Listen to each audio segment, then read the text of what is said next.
기도하겠습니다. 하나님 아버지, 오늘 주신 이 날을 주님의 말씀으로 살게 하여 주시옵소서.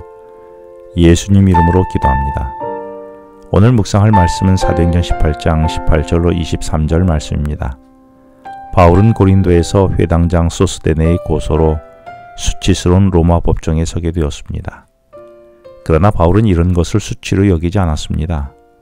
바울은 1차 전도 여행 중에는 비시디의 안디옥에서 시기하는 유대 지도자들의 모함으로 도시에서 쫓겨나 추방을 당하는 수치를 경험했고, 루스드라에서는 공개적으로 사람들에게 돌에 맞아 쓰러져서 사람들은 그가 죽은 줄로 알고 성 밖에 내다 버렸었습니다. 그리고 2차 여행에서 빌립보를 찾았을 때는 개 끌려가듯 법정으로 끌려가서 심한 태형을 당한 후 두 발의 착고에 채인 채 지하 감방에 던져지는 수치까지 당했습니다. 그러나 바울은 자신이 당한 모든 수모를 피해야 할 수치라고 전혀 생각하지 않았지요. 오히려 바울은 고린도전서 9장 16절의 고백처럼 손과 발이 멀쩡한데도 복음 전도를 위해 살지 않고, 말을 할 수 있는 입이 있는데도 입을 열어 죽음에서 구원해 주신 주님의 증인으로 말하지 않는 것이 수치라고 생각했습니다.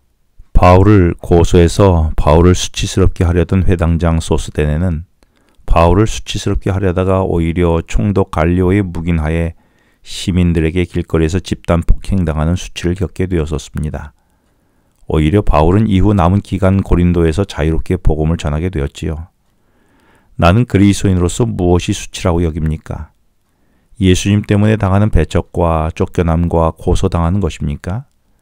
그래서 그것을 피하려고 그리스도인이 아닌 척하고 살지는 않았습니까?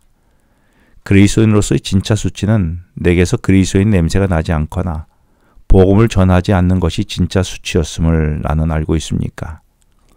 바울은 이제 고린도를 떠나 에베소로 가게 됩니다. 이때 고린도에서 돈을 벌려고 로마로부터 왔던 아굴라 부부가 지난 1년 6개월간 바울과 함께 머물며 그가 들은 복음으로 인해서 이제는 이 복음을 위해 고린도의 사업을 정리하고 따라 나서게 됩니다. 이렇게 된 것은 아굴라 부부가 복음으로 인해 인생관이 바뀌었기 때문이죠.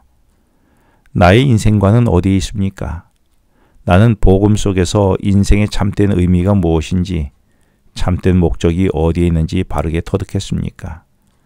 그리스도인이 되었다는 것은 영원한 생명이신 주님을 주인으로 모시고 살아가는 인생관으로 바뀌었음을 나는 알고 있습니까? 그래서 내 삶의 모든 목표는 예수 그리스도가 맞습니까? 그런데 바울을 따라 나선 아굴라 부부의 이름에서 아내 브리스길라의 이름이 먼저 나오고 뒤에 남편 아굴라의 이름이 따라 나옵니다. 성경에 이들의 이름은 6번 나오는데 처음 그들이 고린도에 정착했을 때를 빼고는 항상 아내된 브리스길라가 먼저 나오지요.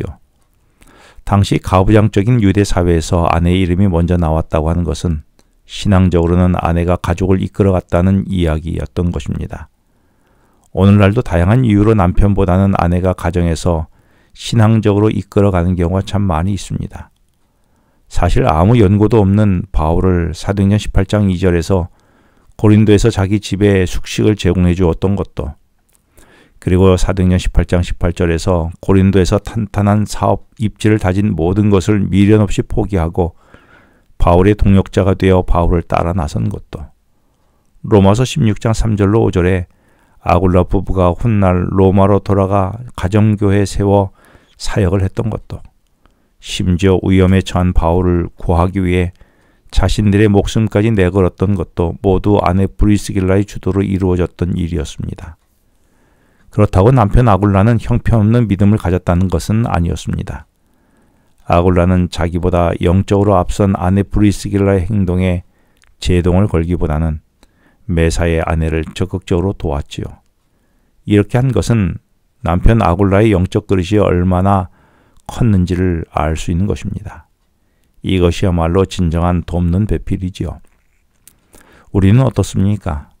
가정에서나 공동체에서 역할을 따라 서로 잘 돕는 자로 살아가고 있습니까? 아니면 내게 역할이 주어졌을 때는 열심히 하지만 역할이 주어지지 않았을 때는 방해꾼이나 태클을 거는 쪽은 아닙니까? 이제 바울은 고린도를 떠나 항구 갱그리아에서 배를 타고 유럽에서 다시 교통의 요충지이며 무역과 상업이 발달된 로마가 통치하던 지역 내에 수도 로마와 알렉산드리아와 수리아의 안디옥에 이어서 네 번째로 큰 도시인 아시아의 에베소로 가게 됩니다. 근데 바울이 고린도를 떠나기 전에 갱그리아 항구에서 머리를 깎았다고 18절에서 기록했는데, 이는 바울이 복음자로 나서면서 유대인 결례에 따라 나실인 서원을 했고 그 기한이 참으로 그동안 깎지 않았던 머리카락을 단정하게 자른 것이었습니다.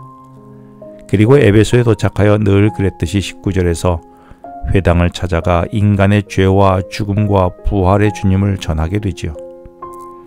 바울이 전한 복음을 들은 사람들은 바울이 에베소에서 더 머물기를 원했지만 21절에서 바울은 하나님의 뜻이면 다시 돌아올 것이라고 말하며 에베소를 떠나 다시 배를 타고 예루살렘 위쪽 항구인 가이사랴로 갔다가 2차 여행의 출발지인 안디옥으로 돌아가게 됩니다.